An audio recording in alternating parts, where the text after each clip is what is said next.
7 o'clock on your Thursday morning. An investigation is underway today after a man threatened to blow up the Teamsters Union building in Spokane. We have the latest details that you need to know coming up. Plus, today the FDA will make its decision regarding a Pfizer vaccine. So what does that mean for Spokane County? And when can we expect things to go back to normal here? And hey, this year it might be impossible to find a Christmas tree if you haven't had one already. We've been busy. We still have lots of trees. Today, we will tell you where you might still be able to find your tree this season.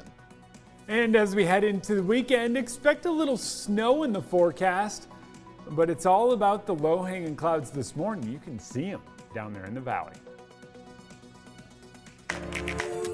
Up with KREM begins now. Probably our favorite story of the day. NASA has announced their new team will take part in their next trip to the moon.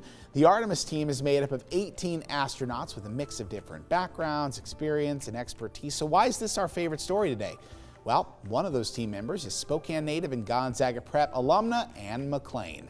Her team will be part of multiple projects, including getting the first woman on the moon. Yeah. A trailblazer right out of the Inland Northwest, making history, right? Love it, love it, love it, love it. As we continue to fight for equality, it just makes all of those goals for any kid out there seem so much more attainable. And I got to say, some of my most memorable mornings during my first year here on Up with KREM have been watching the live spacewalks that Ann has taken. And I love this. I love as much as we can get of her, and I can't wait to keep celebrating her future success and the way she's trailblazing for all of us. Yeah, I mean, just think about it. Being in space, those spacewalks do such a great job of capturing what I imagine it's like. It's slow, it's methodic, it's quiet, it's tranquil, and the suspense is literally out of this world. All right, well, talk about suspense. What's our Thursday forecast looking like, Jeremy? Don't hold us in suspense anymore. We've got some clouds working their way in. Down below it, we do have a little bit of a stratus deck in some areas. That is down touching the ground, but as you can see, if you get up high, you get between the layers. Now we are looking at clouds working their way into the region. We have a bit of a weak ridge moving through. Normally that would help clear us out, but we've got moisture down at the ground. We got cooling temps. We've got a whole lot working against it. So out at the airport, low visibility, a little bit reduced there in Coeur d'Alene. Walla Walla, you are socked in the fog early on this morning. Temperatures a little bit cooler there, 28, so it is freezing fog. Here in town, we're right around freezing, and that's the case across much of the region. And we will eventually start warming up, but only expect about a handful of degrees to maybe 8 degrees max for what you gained today. That's thanks to the clouds kind of keeping that sun from doing what the sun does and warming us up. Tomorrow, we're going to see snow start to work its way in during the morning show. Snow continues as we head through the day, eventually tapering off as we get into the afternoon. But this thing, it doesn't offer much in the way of moisture or energy. So by the time it's all said and done, we're not talking too much snow. Today we're dry. Temperatures in the upper 30s later on this afternoon. Maybe a peak of sunshine later on today. And here's how the snow plays out. Could get about an inch here in town, up to 2 in North Idaho. We'll see you back here for your full forecast in a few minutes. It's our big story today. Spokane County Democrats say they believe they were targeted in a political attack after a man walked into their headquarters with a bomb threat around 11 a.m. yesterday. KREM 2's Nicole Hernandez joins us live right now with the latest updates from police. Good morning, Nicole. Yeah, good morning, Joshua. So that bomb threat happened here at the Teamsters Union building off of Division right behind me. And this building here is the headquarters for the Spokane County Democrats. And we want to get straight to some video from that scene yesterday afternoon. This is what you're seeing from about noon yesterday. You can see that officers had several blocks closed off near Division and Indiana here. This all started when a man walked into that Teamsters Union building with a backpack that had wires hanging out of it. He was threatening to blow up the building. He also took one person into an office against their will. When police showed up, the people in the building were already evacuating and everyone did make it out safe. Spokane police said that when they got into the building, though, there was smoke because the man set his backpack on fire. After a bomb squad investigation, police say the backpack was not explosive. Spokane County Democrats made a statement yesterday afternoon that said in part, quote, "We urge every elected official and community leader to join us in condemning this apparently political motivated act of violence. No one should have to fear for their life simply because they participate in our political process." And Spokane City Council President Breanne Biggs and the Spokane Republicans also made statements yesterday. Police say that suspect now is in custody. They say he ended up coming out of the building just about 10 minutes after police arrived and they were able to arrest him. Live in Spokane, I'm Nicole Hernandez. And Nicole, of course, will continue keeping us updated with the latest information as this is a developing story throughout the morning. Coming up at 8 o'clock, we will hear from the Spokane County Democrats Chair Nicole Bishop about that incident right here on Up with KREM on the CW22. Today is a landmark day in our country in the battle against COVID-19. An FDA advisory panel will vote today whether to recommend emergency use authorization for Pfizer's vaccine. It is one of the biggest public health projects in U.S. history, and the advisory committee says they are taking this process very seriously. We're using the same standards that we would for how well the vaccine protects. The only thing that's different is that we're moving a little faster because of the raging outbreak. The FDA plans to move quickly to make the vaccine available to the public, as nearly 3 million doses could be shipped by Friday. Canadian health officials have approved Pfizer's vaccine, and the first wave of the Pfizer BioNTech vaccine should start to arrive next week.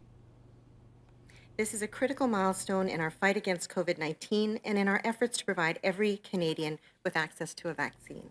Canada is one of the first countries to approve the vaccine, launching the biggest vaccination program in the country's history. 249,000 doses are slated to be there by the end of the month, enough for nearly 125,000 people. And millions more will come from Pfizer early next year. There are other vaccine candidates as well waiting in the wings for approval. It is expected to take most of 2021 to get everyone vaccinated in Canada. Well, there's a new report from the White House this morning which says vaccines will not curb COVID-19 spread in the U.S. until late spring. The reports state that 100 million people need to have a vaccine before it can substantially reduce COVID-19 spread, the hospitalizations, or deaths. Even then, White House officials say large-scale benefits will only come after months of immunization, and that means social distancing measures and masks will be needed until most people have a vaccine. Meanwhile, Joint Base Lewis McChord will be among the first military bases in the U.S. to get the COVID vaccine. The Department of Defense announced this week that Madigan Army Medical Center is among a dozen base hospitals first on the list to receive their doses. The DoD will have an initial allotment of 43,000 doses, and the vaccines will go to uniformed service members and their dependents, to the National Guard, to retirees, and to civilian employees. Right now, all 50 states have certified their election results as the Electoral College process moves forward. Electors from every state will vote on Monday, and the news of this certification comes after a wave of lawsuits from President Trump's campaign claiming the election was rigged. To date, these lawsuits have been considered baseless and have been dismissed at the state and federal level in the weeks that followed the November election. Meanwhile, the House of Representatives has passed a short-term funding bill that would keep the government open through next Friday, December 18th. The one-week continuing resolution was passed by a vote of 343 to 67. Now, House Majority Leader Steny Hoyer says this extension will allow more time to discuss an omnibus spending package and provide more coronavirus relief. The legislation now goes to the Senate. We are coming up to 7:09 now. Time for your morning rush. More news in less time. The mayor of Malden and leaders from Pine Creek have reached out to President Trump asking for help. Both communities were nearly demolished by wildfires back in September, as more than 85% of homes in Malden have been destroyed, and people are still waiting on financial assistance. This week's plea from the Malden mayor is aimed at getting access to financial aid from FEMA. Spokane police are investigating a fatal accident this morning as 2 roads were blocked off last night in response to the accident. Now, as of this morning, both roads are open and the cause of the accident is still unknown. We'll bring you the latest updates to this developing story throughout the morning. Tonight, the Washington State LGBT Commission will hold a Q&A session about healthcare open enrollment. Specifically, the commission will address how the application process has changed for transgender Washington residents. That session will be held on Facebook Live at 5:30, and it'll last about an hour.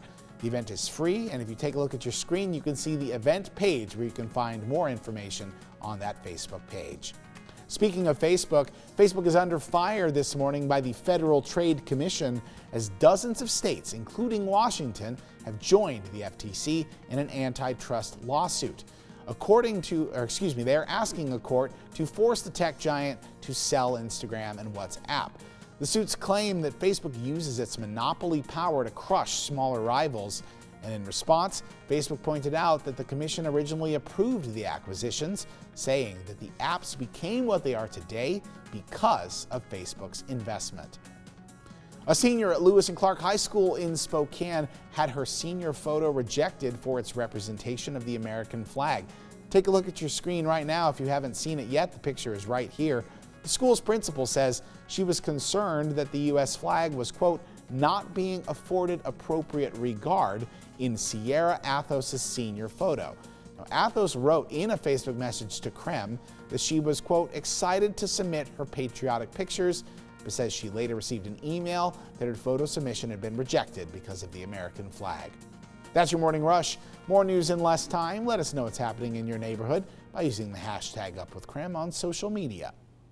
Still to come this morning here on Up with KREM, you would not believe the demand for a live Christmas tree. After the break, how we found out one tree farm still has plenty on their lot. And each morning, we are working here at Up with KREM to answer some of your biggest questions about the incoming COVID-19 vaccine. This morning, we will take a deeper dive into exactly how it works. We're dry today, but we have snow moving in by this time tomorrow. I'm going to let you know how much you can expect as we close out the week.